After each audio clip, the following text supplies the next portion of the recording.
After over 60 years of stellar service, the iconic MiG-21 is being decommissioned, marking the end of an era. Its intended replacement, the indigenous Tejas, was originally planned for induction in 1995 but received operational clearance only in 2011. Now several Tejas jets are ready, yet delayed due to engine supply issues from General Electric. In an exclusive with News9, HAL Chairman and MD Dr. D.K. Sunil discusses India's air power transformation, from Tejas delays to the future of AMCA and UCAVs. It's a mixed feeling.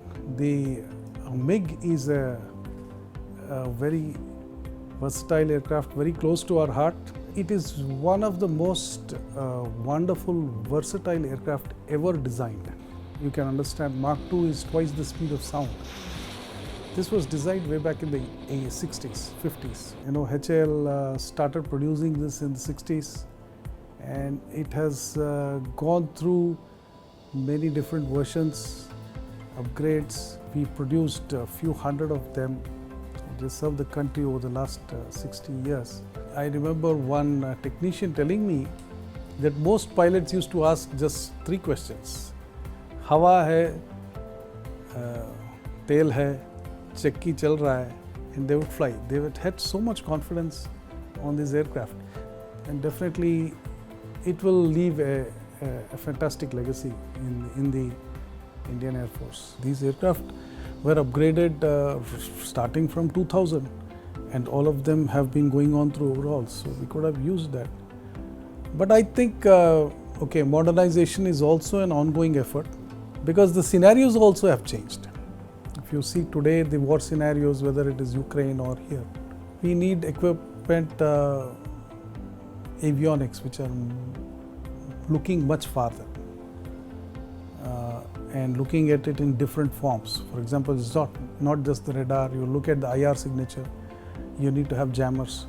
So I think the battlefield has changed, so therefore the requirements are more. So I think the movement has started to modernize. The MiG-21 is set to be replaced by the Tejas Mark 1A, a 4.5 generation all-weather multi-role indigenous fighter developed by HAL. Designed for high-threat aerial environments, the jet represents a major leap in India's next-generation air power.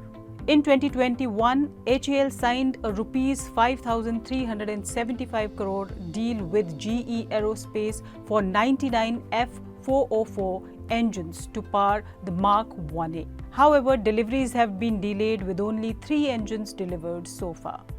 We are replacing it with the LCAs.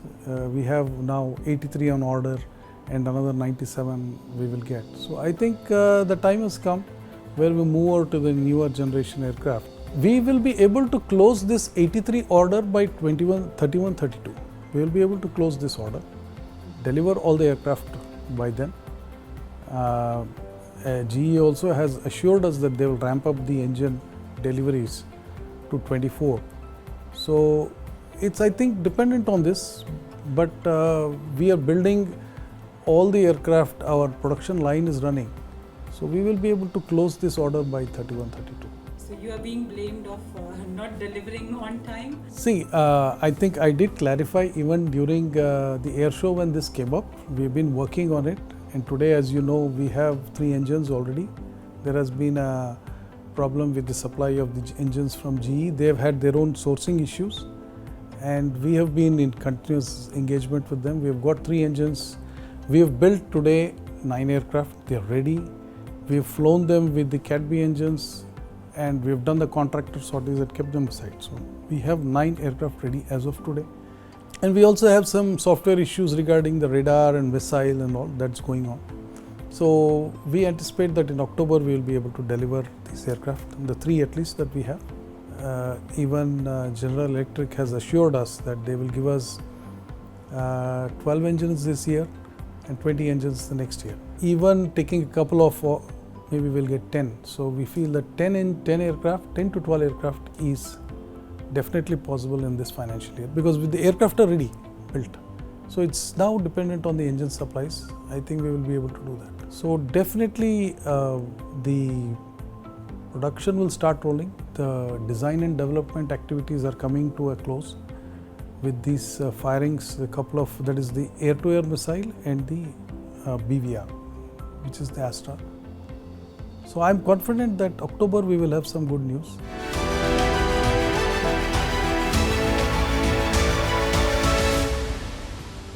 The LCA was designed or started as a replacement for the MiG-21, and Dr. Kota Harinarayana, who was the first chief of ADA, Aeronautical Development Agency, he worked for HAL in Nasik, and he was in our design office, and he worked on the MiG-21. LCA is a far more advanced aircraft, it's in terms of its avionics, in terms of its power, in terms of its flight control. It's a class apart. But from zero, when we started learning what are the aircraft systems, to getting to design, we cut our teeth on MiG-21. We learned those systems, right? How do they work? How do you produce it? What are the weaknesses, the pluses, minuses? So that learning is what has come into us.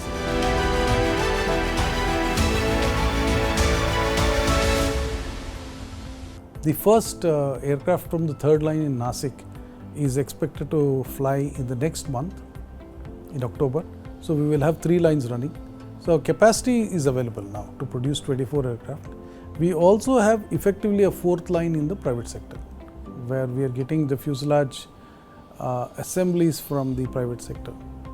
So by 27-28, we will have a capacity of 30. We've invested almost 1,000 crores till date to ensure that these multiple facilities are built.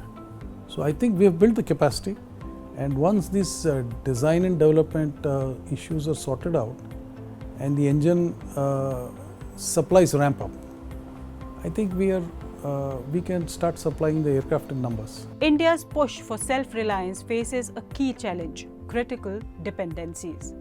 Had engine supplies not relied on GE, the Tejas Mark 1A rollout may have stayed on track. That's, I think, the primary discussion among all the stakeholders in this environment. We definitely have to build our own engines. HAL is now working on 2 engines. One is for the helicopter and one is for the trainer aircraft. And the government is now working on a 120 kilonewton engine for the DRDO is going to work on that with a foreign partner for developing the 120 kilonewton engine. So I think a lot of emphasis has come in the recent years on engine technology, and reducing this dependence is one of the priorities. So a lot of money is going into it, but it will take time, because building an engine from ab initio takes anywhere between 7 to 10 years, and a lot of investment is required. So I think the journey has started. My own feeling is 10 years down the line, I think we will be self-sufficient in engines. The Tejas Mark II, a significantly upgraded variant of the Mark 1A, is under development by HAL. With plans for producing over 100 jets, it will replace the Mirage 2000 and Jaguar fleets. The Mark II is a different class of aircraft. Actually, we should not be calling it LCA because it's an 18-ton aircraft. It's much bigger, more like the Jaguar or Mirage, is a much bigger aircraft. And we have introduced a very innovative technology-based design and development, where the whole design is done in a 3D environment and the manufacturing is also done similarly, so the accuracies are better. Today we are in the prototyping. The design is frozen and the prototyping is going on. By the end of the year, the aircraft will be powered up and tested and be ready. And the first flight should happen late end of next year, early 27. We will have the first flight of this aircraft. HAL aims to take a lead in the development of India's ambitious AMCA program. It's a stealth aircraft, essentially, which will have a very small radar cross-section that it is not detectable by radar. That's the idea. It will also have weapons which are internal, hidden, so that it gives a very low radar signature. The weapons are hidden in the belly, and you deploy it and release the weapons. It also forms a part of the overall repertoire of the Indian Air Force. You will have, say, the LCAs, you will have the Rafales, you will have the Sukhoi 30s, and the stealth also is there for certain types of missions. So, an Air Force doesn't depend only on the stealth aircraft. You have a different aircraft, each made for a certain role. We expect that by 2035 it will come into production, AMCA will come into production. HAL is working with ADA for the design. So roughly 25-30% of the design is with HAL, the balance is with ADA. So we are the design partners. Till now it was always HAL. The government is interested in bringing in more private players. So it's now an open tender. And HAL will be participating on an equal footing with all the private sector. CATS Warrior, one of HAL's most ambitious projects, marks its entry into unmanned combat aerial vehicles. Yeah, the CATS Warrior is our foray into the UCAVs, the 2-ton aircraft, 2.5-ton aircraft which we are working on. The engine is our own engine developed by HAL. Twin engine, and we have now integrated it and we have started the ground testing. We are now perfecting the flight control loss, and once that is done on the Kiran, which we call AMCA, optionally manned aircraft. Once the flight control software is ready, it will come onto CATS Warrior. End of next year, CATS Warrior also will start flying. So that will be the first foray into this, and later we will go on to bigger aircraft, but this is the first important project which we have taken on the UCAVs. In parallel, HAL is modernizing 84 Su-30 MKI aircraft and developing the Prachand attack helicopter, the world's only helicopter capable of landing and takeoff at 5,000 meters. I think we are at the cusp of such a change in the defense industry where we are really moving towards that. We are doing a lot of indigenization.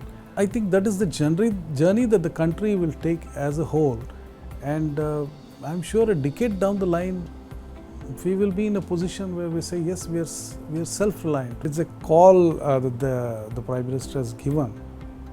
It becomes all the more relevant that we work on this in unison, all of us, all the companies, private sector, public sector, to achieve this dream of self-reliance.